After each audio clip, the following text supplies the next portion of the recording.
এবার কমন যায় নাকি? আচ্ছা, এবার নিলেন কমন, নেওয়ার পর কি থাকে?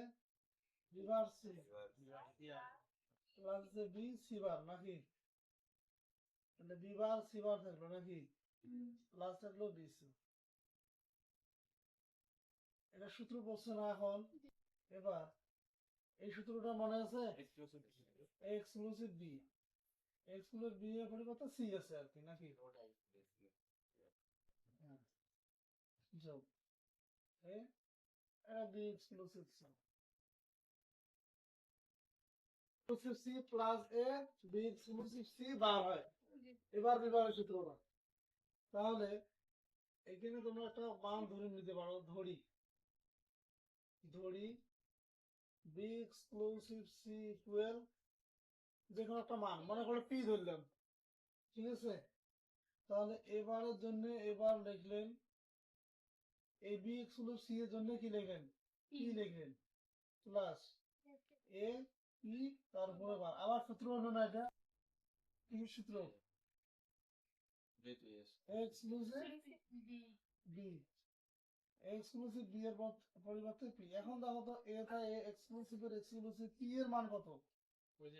এটা ধরছিলাম আগে বি এক্সক্লুসিভ সি, এই যে সরল মান এটা, ঠিক আছে? তাহলে প্রথমত দেখো একবার বুঝলি, এবার বি বার সি প্লাস এবার বি সি বার প্লাস হচ্ছে কি A B bar C bar plus হচ্ছে এ বি সি। প্রথম অংশ দুটোতেই কমন নেওয়া যায় শুধু এবার, এবার যদি কমন নেই তাহলে থাকতেছে এখানে B bar C plus B C bar, তারপরে প্লাস এর প্লাস, এখান থেকে কি কমন নেওয়া যায়? এ কমন নেই যদি, তাহলে B bar C bar plus হচ্ছে বি সি।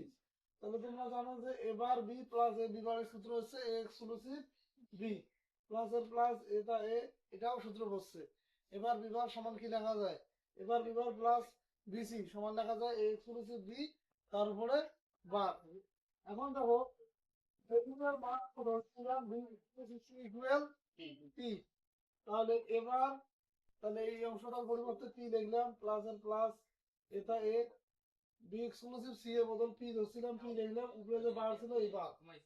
এখন দেখো যে এটা আবারও সূত্র বসছে এবার বি প্লাস এ বি বার, ওই অনুযায়ী লেখা যায় এ এক্সক্লুসিভ বি। তো বি এর পরিবর্তে এখানে কি আছে? পি আছে। তাহলে এ এক্সক্লুসিভ লিখলাম, পি এর মান যে ধরে নিয়েছিলাম যেটা, এই যেটা কথা বুঝছেন? না লিখি না।